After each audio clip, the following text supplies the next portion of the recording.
Kita ini kan, saya ini punya bapak kiai, mbah kiai, punya guru yang sangat alim ya, seorang kiai Kiai Maimun.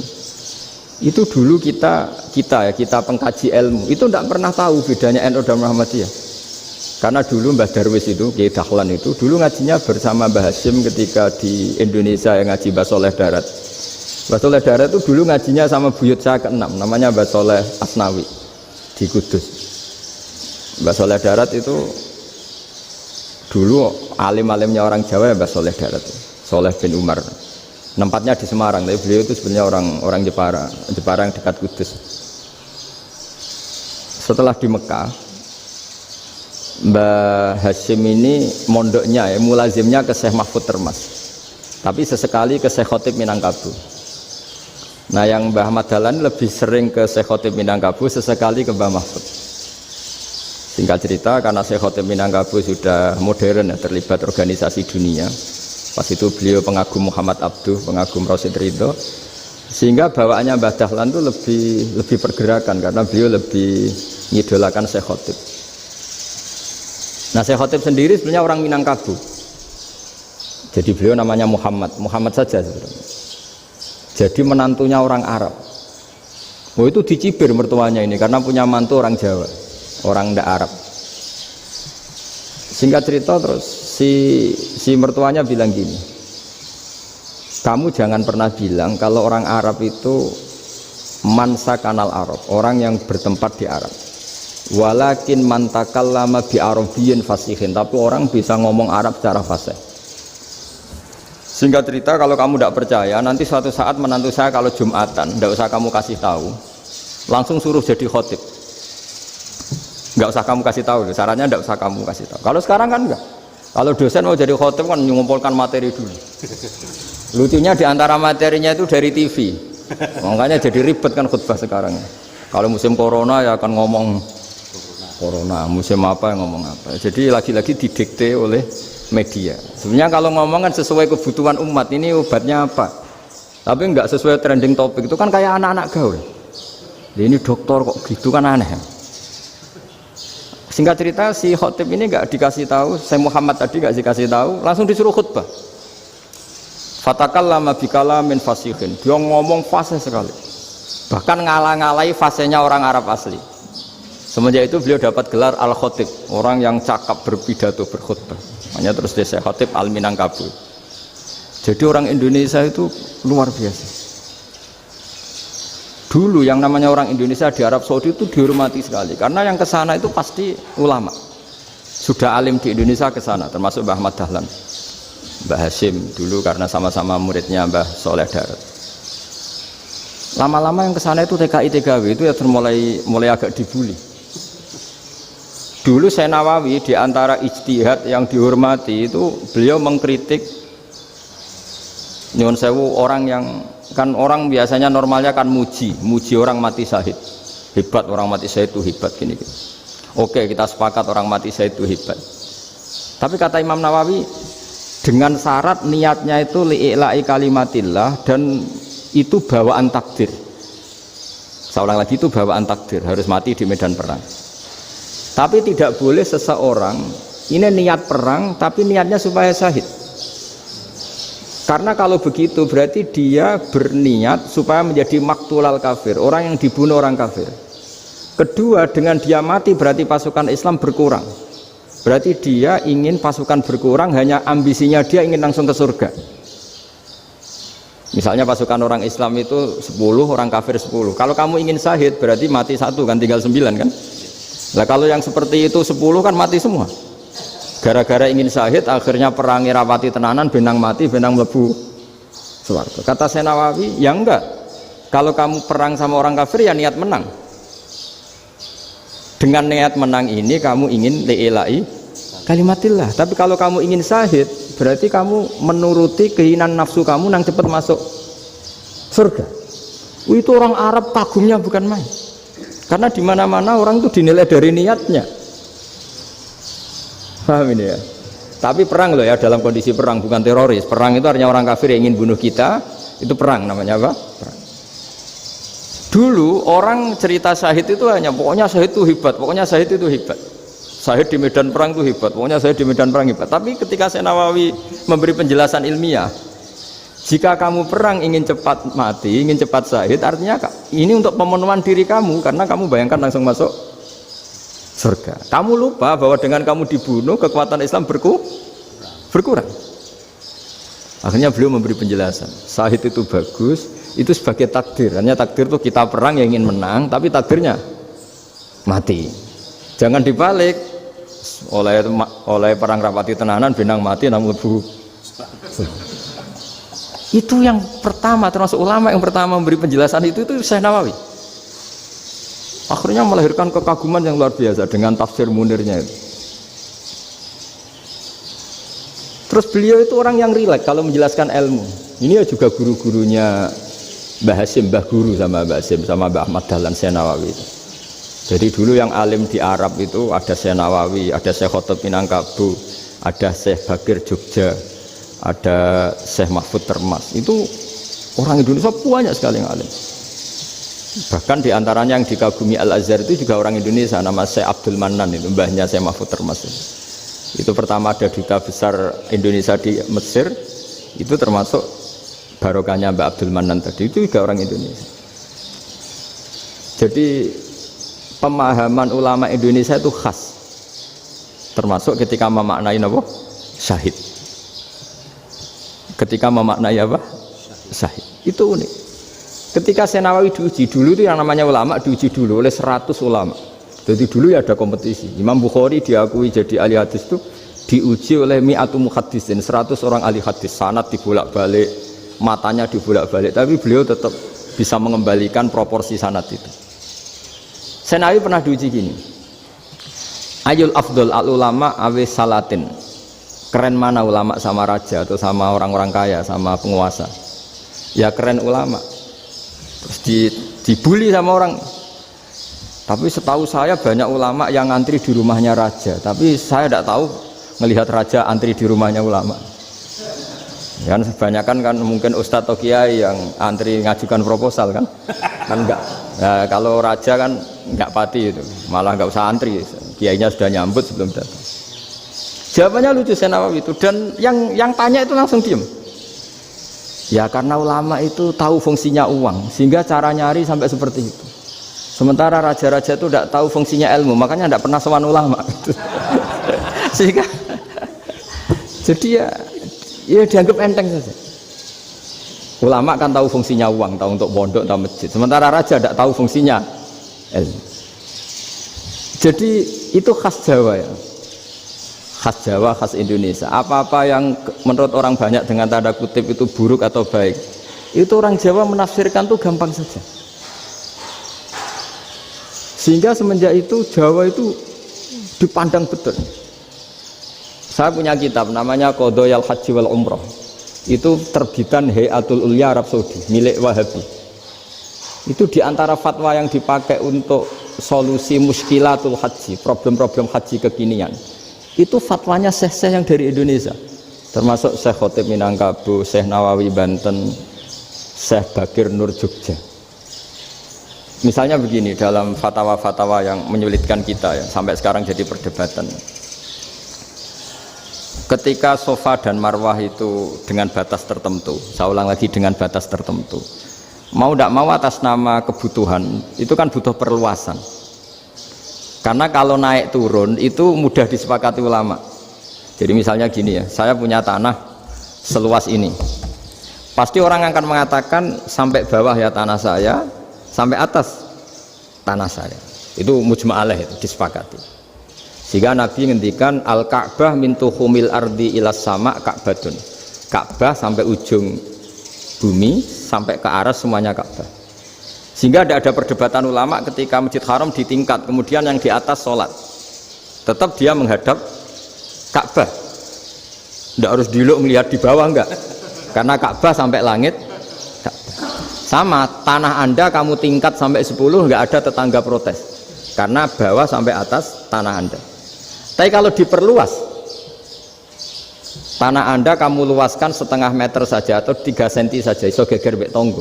Karena di mana-mana batas itu ya tadi, kalau atas bawah miliknya, kalau samping enggak. pertanyaannya, perluasan Mina itu ke samping. Perluasannya Matof yang Mas'a itu juga ke samping. Geger kan ulama dunia. Bagaimana hukumnya Mina Jadid? Mina yang diperbarui atau Mina yang diperluas.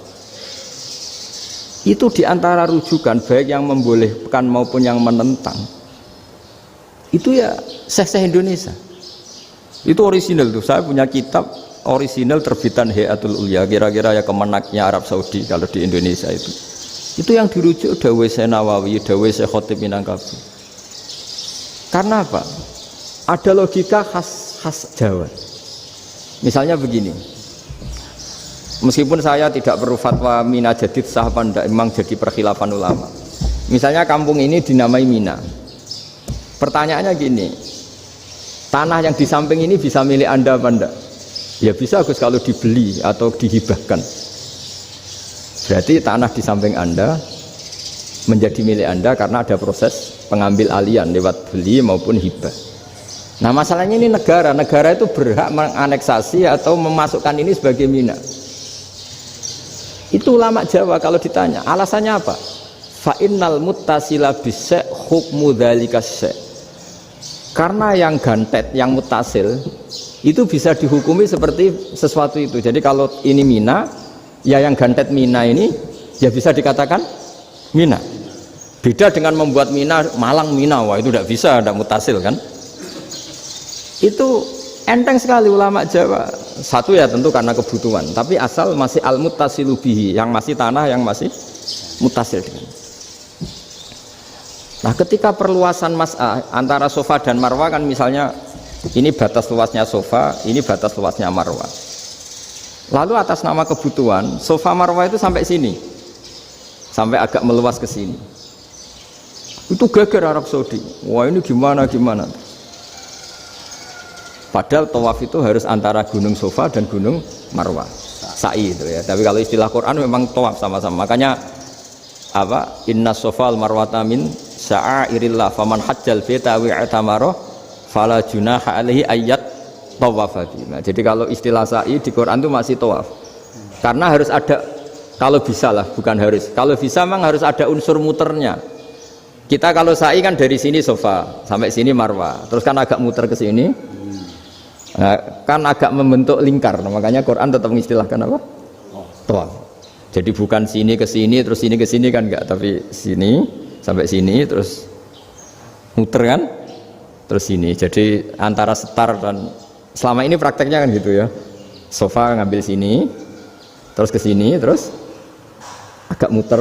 Nah, karena ada unsur agak muter ini terus orang menyebut apa? Tawaf. Tapi itu bukan syarat sah, ini cerita ideal. Saya ulang lagi ya.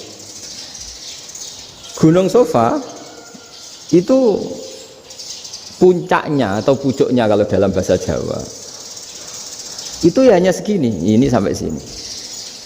Nah kelompok Islam yang fikih keras nggak boleh diperluas karena Allah memilih tempat ini itu spesial, jadi nggak boleh ke yang lain. Tapi ketika kebutuhan mendesak mau tidak mau harus diperluas, itu jawabnya Kiai Jawa lucu. Gunung sing ketok itu sing dhuwure tok, sikilane luwih hombo. Jadi karena kan gunung kan bentuknya gini. Nah Sofa yang kecil itu yang atasnya, tapi sikilannya sini kakinya lebih luas. Jadi boleh perluasan asal tidak melebihi kakinya. Nah dihitung ya lebih luas. Jadi Kiai Jawa itu kayak wong delok gunung Penanggungan, kayak gunung Arjuna. Di mana-mana puncak gunung itu lebih kecil timbang kakinya. Artinya diperluas ini bukan berarti tidak di Sofa dan tidak di, nah, itu khas Kiai Jawa. Jadi jangan kira orang Jawa itu tidak hebat sekali. Termasuk perkembangan hotel di Arab Saudi. Itu dulu sebelum ada hotel, buyut saya kelima atau keenam dulu haji, namanya Badur Rahman. Itu kalau mau ingin apa ya, menghindari terik matahari itu masuk gua. Itu masuk gua itu hanya separuh badan, kakinya di luar. Jadi jangan bayangkan kalau gua di Indonesia kayak gua Akbar di Tuban orang bisa masuk jalan-jalan, enggak. Gua di Arab itu kayak cepitan batu, tidak sampai masuk. Sehingga kepalanya dimasukkan, kakinya masih kena matahari, saking panasnya Arab Saudi. Sehingga dalam bayangan hijrah ketika Nabi bersembunyi di gua Sur, itu kata Abu Bakar, kalau orang kafir melihat kakinya pasti melihat kita karena nggak bisa masuk penuh. Jadi orang itu mau dempes tok. Sehingga ya kira-kira luasnya gua paling segini. Makanya guyonannya kiai-kiai itu untung nggak kayak gua Indonesia. Kalau kayak gua Indonesia laba-labanya capek karena luas sekali. Jadi jangan bayangkan gua Arab tuh kayak gua Indonesia. Makanya bayangannya andai kan orang tuh melihat ke bawah pasti melihat kita karena orangnya nggak bisa masuk penuh, nggak bisa masuk 100%. Ya kayak cepitan batu lah mirip. Itu kan mirip Gunung Uhud. Gunung Uhud kata Rasulullah, nanti kalau kamu perang itu di atas, menang atau kalah di atas. Musuh biar di bawah. Dengan di atas kamu bisa manah. Jangan bayangkan kayak Gunung Merapi, kayak Gunung Penanggungan. Lah kalau Gunung Penanggungan mana ke bawah yang leyang kan? Jadi gunung di Arab itu kayak bukit. Ya sampean pernah kan ke Uhud itu ya sama ini aja tinggi ini kan? Lah ini yang mulai ada mis. Makanya nerjemah itu susah di Indonesia. Karena jabal itu udah harus tinggi. Kalau tinggi nggak bisa manah dari atas ke bawah kan nggak ngefek kan? Sampean kalau ke Uhud gunungnya kan pendek sekali sehingga yang mana dari atas ke bawah ya kalau kena musuh ya celaka karena memang dekat. Ya kalau gunung Indonesia mana dari atas ke bawah yang ngeleyang nggak ngefek. Nah itu susahnya nerjemah bahasa Arab ke kita. Jadi apa ya? Transkrip itu nggak gampang karena ada pengertian yang beda. Kita kalau bilang gunung itu tinggi sekali.